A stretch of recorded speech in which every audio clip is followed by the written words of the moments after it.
ಹಿರಿಯ ಸಚಿವರು ಮಾಧ್ಯಾಪ್ ಸಾಹೇಬ್ರು ಹೇಳ್ತಾರ ಲೋಕೋಪಯೋಗಿ ಇಲಾಖೆದಾಗ ಕೊಟ್ಟಿಲ್ಲ ಅಂತೇಳಿ. ಆಗ ಎಲ್ಲರಿಗೂ ಕೊಟ್ಟಿದ್ದೀರಿ, ನೀವು ನಮಗೂ ಕೊಟ್ಟಿದ್ದೀರಿ. ಈಗ ಯಾಕೆ ತಾರತಮ್ಯ ಮಾಡಕತ್ತೀರಿ?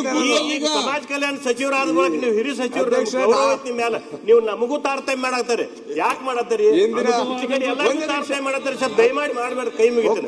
ಲೋಕೋಪಯೋಗಿ ಸಚಿವರಾಗಿ ನೀವು ಸಾಕಷ್ಟು ಅನುದಾನ ಕೊಟ್ಟಿದ್ದೀರಿ. ಹೇಳ್ತೇನೆ ನಾ ಅದನ್ನೇನು ಅಧ್ಯಕ್ಷ ಒಂದ್ ನಿಮಿಷ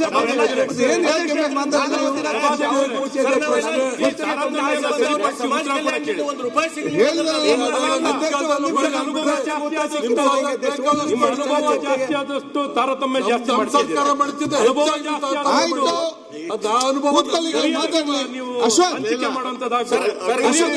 ಅಭಿವೃದ್ಧಿ ವಿಷಯದಲ್ಲಿ ತಾರತಮ್ಯ ಮಾಡಲ್ಲ.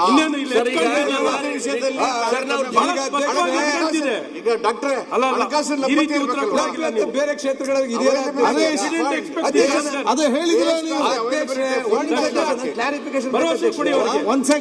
ಅಲೋಕೇಶನ್ ಅವೈಲಬಿಲಿಟಿ ಫಂಡ್ ಮೇಲೆ ಮಾಡ್ತೀವಿ. ಅಭಿವೃದ್ಧಿನಲ್ಲಿ ತಾರತಮ್ಯ ಮಾಡುವಂಥದ್ದು ನಮ್ಮ ಸರ್ಕಾರದ ಉದ್ದೇಶನೂ ಇಲ್ಲ, ಅದನ್ನ ಮಾಡೋದು ಇಲ್ಲ. ಅಧ್ಯಕ್ಷರೇ, ನಾನ್ ಕೇಳ್ತಾ ಇರೋದು ಮಾತಾಡ್ಲಿ ಒಂದಲ್ಲಿ ಅಲ್ಲ, ಬಹಳ ಸ್ಪಷ್ಟವಾಗಿ ಅಂಕಿ ಅಂಶದಲ್ಲಿ ಮೇಲ್ನೋಟು ಕೇಳ್ತಿಲ್ಲ ಸಭಾಧ್ಯಕ್ಷ. ನಾವು ಸನ್ಮಾನ್ಯ ಮಾದೇವಪುರಲ್ಲಿ ಇದನ್ನ ಸರಿಪಡಿಸ್ಕೊಡಿ ಅಂತ ಅವರು ಪಾಪ ಬಯಸ್ತಿದ್ದಾರೆ. ಅದನ್ನು ಸರಿ ಮಾಡಿ ಈಗಲೇ ಹೇಳಿ ಅಶ್ಯೂರೆನ್ಸ್ ಕೊಡಿ ಅಂತ ನಾವು ಕೇಳ್ಕೊತೀವಿ.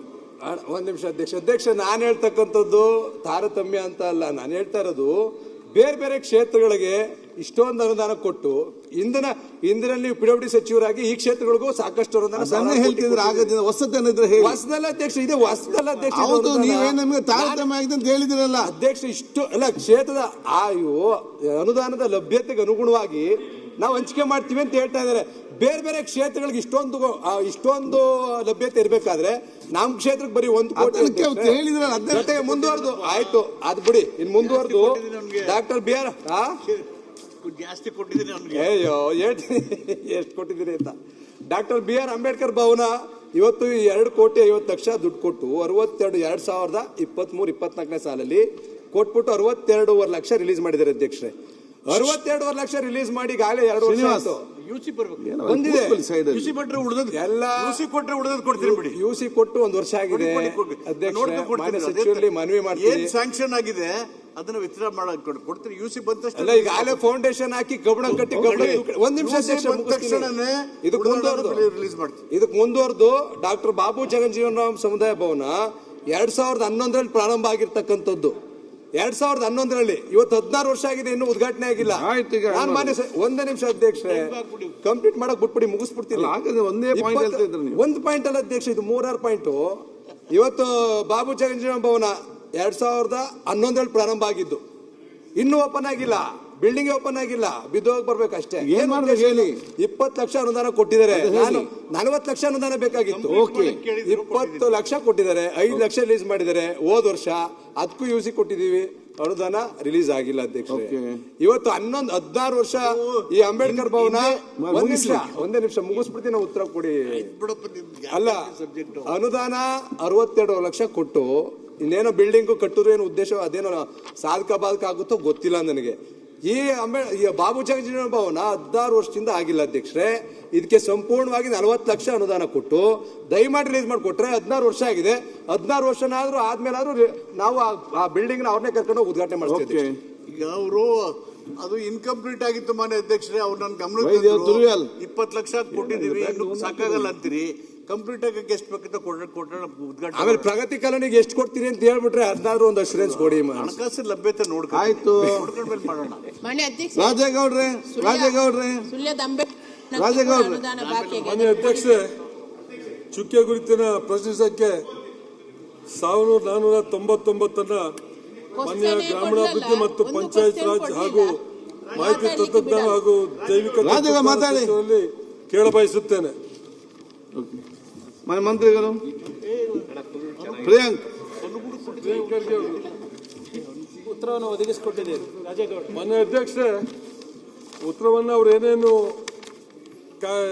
ಕ್ರಮ ತಗೊಂಡಿದ್ದಾರೆ ಅದ್ರ ಬಗ್ಗೆ ಮಾಹಿತಿಯನ್ನ ಕೊಟ್ಟಿದ್ದಾರೆ. ಆದರೆ ಮಾನ್ಯ ಸಚಿವರಿಗೆ ನಮ್ಮ ಭಾಗದಲ್ಲಿರ್ತಕ್ಕಂಥ ಒಂದು ಸಮಸ್ಯೆಯನ್ನ ಅವ್ರ ಗಮನಕ್ಕೆ ತರಲಿಕ್ಕೆ ಬಯಸ್ತೇನೆ. ಇವತ್ತು ಕಳೆದ ಸುಮಾರು 8 ವರ್ಷಗಳಿಂದ ಅರೆ ಸರ್ಕಾರಿ ನೌಕರಿಗೆ ವೇತನ ಹೆಚ್ಚಳ ಮಾಡಿಲ್ಲ. ಈ ಜೊತೆಗೆ 2018ಕ್ಕಿಂತ ಮೊದಲು ಗ್ರಾಮ ಪಂಚಾಯತಿಗಳಲ್ಲಿ ಕಂದಾಯ ವಸೂಲಿ ಏನಾಗ್ತಾ ಇತ್ತು ಅದರ ಒಂದು ಆಧಾರದ ಮೇಲೆ ಪಾವತಿ ಆಗ್ತಾ ಇತ್ತು.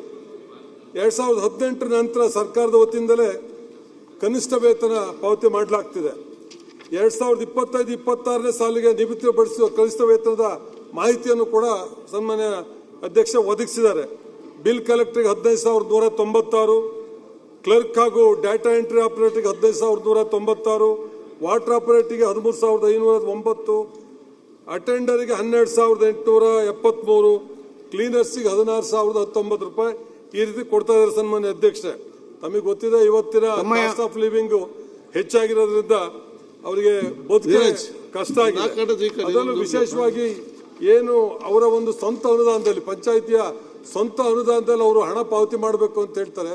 ಅದರಲ್ಲಿ ಮಲೆನಾಡಲ್ಲಿ ತಮಗೆ ಗೊತ್ತಿದೆ, ತಾವು ಅರೆ ಮಲೆನಾಡಿಗರು, ಜಿಯೋಗ್ರಫಿಕಲಿ ಬಹಳ ದೊಡ್ಡ ಏರಿಯಾ. ಒಂದು ಮನೆಗೆ ಹೋಗಿ ಕಂದಾಯ ವಸೂಲಿ ಮಾಡಬೇಕು ಅಂದ್ರೆ ಕಿಲೋಮೀಟರ್ಗಳೇ ಹೋಗ್ಬೇಕು. ಮತ್ತೆ ಅಲ್ಲ ಮನೆಗಳ ಅದೇ ಹೇಳ್ಬೇಕು, ಅದನ್ನೇ ಅರ್ಥ ಮಾಡ್ಬೇಕು. ನೀವು ಮಧ್ಯ ಮಾತಾಡಿದ್ರೆ ನಾವ್ ಹೆಂಗೆ ಎಕ್ಸ್ಪ್ರೆಷನ್ ಮಾಡೋದು ಹೆಂಗೆ ನಮ್ ದಾರಿ ತಪ್ಪಿಬಿಡ್ತದೆ. ನಿಮ್ಮಷ್ಟೆಲ್ಲ ಅನುಭವ ಎಲ್ಲ ನಮ್ಗೆ. ಹಾಗಾಗಿ ಇವತ್ತಲ್ಲಿ ಆದಾಯ ಮಲೆನಾಡು ಭಾಗದಲ್ಲಿ ತುಂಬಾ ಕಡಿಮೆ ಇದೆ. ಹಾಗಾಗಿ ಅವರ ಸ್ವಂತ ಅನುದಾನದಲ್ಲಿ ಅವರಿಗೆ ನ್ಯಾಯ ಒದಗಿಸ್ಲಿಕ್ಕೆ ಆಗೋದಿಲ್ಲ ಏನು ಪಂಚಾಯತಿ ಕಾರ್ಮಿಕರಿಗೆ. ಹಾಗಾಗಿ ನಾನು ಮಾನ್ಯ ಸಚಿವರಲ್ಲಿ ಮನವಿ ಮಾಡ್ತಕ್ಕಂಥದ್ದಿಷ್ಟೇ, ಏನೇನು ಕಂದಾಯ ಬರ್ತದೆ ಸರ್ಕಾರ ತಗೊಳ್ಳಿ, ಎಲ್ರಿಗೂ ಒಂದು ಕಾಮನ್ ಮಾನದಂಡ ಮಾಡಲಿ. ಎಲ್ಲ ವಿಚಾರಗಳಲ್ಲೂ ಜಿಯೋಗ್ರಫಿಕಲಿ ಏರಿಯಾ ದೊಡ್ಡದು, ನಮಗೆ ರಸ್ತೆ ಮಾಡೋದ್ರಲ್ಲಿ ಎಲ್ಲರದಲ್ಲೂ ತಾರತಮ್ಯ ಮಲೆನಾಡಿಗೆ. ಹಾಗಾಗಿ ಮಲೆನಾಡಿಗೆ ಅವರ ಅವಧಿನಲ್ಲಿ ಸಮಾನವಾಗಿ ಬಯಲುಸೀಮೆ ಬೇರೆ ಬೇರೆ ಭಾಗದಲ್ಲಿ ಏನು ವೇತನ ಪಾವತಿ ಮಾಡ್ತಾರೋ ಅದೇ ರೀತಿ ಮಲೆನಾಡಿಗೂ ಕೂಡ ಮಾಡ್ಕೊಡ್ಬೇಕು. ಅವ್ರು ಭಾರಿ ಪ್ರಭಾವಿ ಸಚಿವರು, ಅವರಿಗೆಲ್ಲ ಬಹಳ ಆಳವಾದಂತ ಅಧ್ಯಯನ ಎಲ್ಲ ಚಾಕಚಕ್ಯತೆ ಅವರಿಗಿದೆ. ಹಾಗಾಗಿ ಅವ್ರ ಕಾಲದಲ್ಲಿ ನ್ಯಾಯ ಒದಗಿಸಬೇಕು ಅಂತೇಳಿ ತಮ್ಮ ಮುಖಾಂತರ ಅವ್ರಿಗೆ ಮನವಿ ಮಾಡ್ತಾರೆ. ಮಾನ್ಯ ಅಧ್ಯಕ್ಷರೇ, ದಯಮಾಡಿ ಇದಕ್ಕೊಂದು ಪೂರಕವಾಗಿ ನಮ್ಮ ಜಿಲ್ಲೆ ಮಲೆನಾಡು ಜಿಲ್ಲೆ ಮಾನ್ಯ ಸಚಿವರಲ್ಲಿ ಮನವಿ. ಈಗ ಏನಾಗಿದೆ ನಮ್ಮ ಮಲೆನಾಡಲ್ಲಿ, ಈಗ ಏನು ನೀರ್ಗಂಟಿಗಳು ರಿಟೈರ್ಡ್ ಆಗ್ತಾ ಇದಾರೆ, ಬಿಲ್ ಕಲೆಕ್ಟರ್ಗಳು ರಿಟೈರ್ಡ್ ಆಗ್ತಾ ಇದಾರೆ. ಆದ್ರೆ ಅವ್ರು ರಿಟೈರ್ಡ್ ಆದ ಜಾಗಕ್ಕೆ ಬಿಲ್ ಕಲೆಕ್ಟರ್ಗಳನ್ನ ನೇಮಕ ಮಾಡೋ ಅಧಿಕಾರ ಪಂಚಾಯತಿಗೂ ಇಲ್ಲ, ಜಿಲ್ಲಾ ಪಂಚಾಯತಿಗೂ ಇಲ್ಲ, ನೀರ್ ಬಿಡರ್ನು ಅಪಾಯಿಂಟ್ ಮಾಡ್ಕೊಳಂಗಿಲ್ಲ. ಹಾಗಾಗಿ ನೀರ್ ಗಂಟೆಗಳು ಇಲ್ಲ, ಬಿಲ್ ಕಲೆಕ್ಟರ್ಗಳಿಗಿಲ್ಲ. ಸೊ ಮತ್ತೆ ಕೆಲವನ್ನ ಅಲ್ಲೇ ಪಂಚಾಯತಿನೇ ಹಣ ಕ್ರೋಢೀಕರಿಸ್ಕೊಂಡು ಅಲ್ಲೇ ಮಾಡಬೇಕು ಅಂತ ಸರ್ಕಾರದ ಆದೇಶ ಇದೆ. ಆದ್ರೆ ಬಿಲ್ ಕಲೆಕ್ಟರ್ ಇಲ್ದಲೆ ಕಂದಾಯ ಹೆಂಗ್ ಕಲೆಕ್ಟ್ ಮಾಡೋದು? ಮತ್ತೆ ಜನಕ್ಕೆ ಬೇಕಾದಂತ ನೀರನ್ನ ಕೊಡ್ಲಿಕ್ಕೆ ನೀರ್ ಗಂಟೆಗಳೇ ಇಲ್ಲ.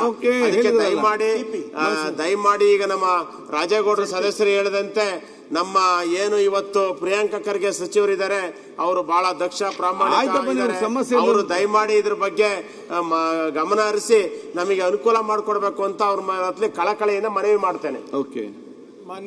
ನಿರ್ಭೀತ, ನಿಷ್ಪಕ್ಷಪಾತ, ವಿಶ್ವಾಸಾರ್ಹ ಸುದ್ದಿಗಳಿಗೆ ಮತ್ತೊಂದು ಹೆಸರಾಗಿರುವ ನ್ಯೂಸ್ 18 ಕನ್ನಡ ಈಗ ಆಪ್ನಲ್ಲೂ ಲಭ್ಯವಿದೆ. ದಯವಿಟ್ಟು ಇಲ್ಲಿರುವ QR ಕೋಡ್ ಸ್ಕ್ಯಾನ್ ಮಾಡಿಕೊಂಡು ಆಪ್ ಡೌನ್ಲೋಡ್ ಮಾಡೋದಕ್ಕೆ ಮರಿಬೇಡಿ.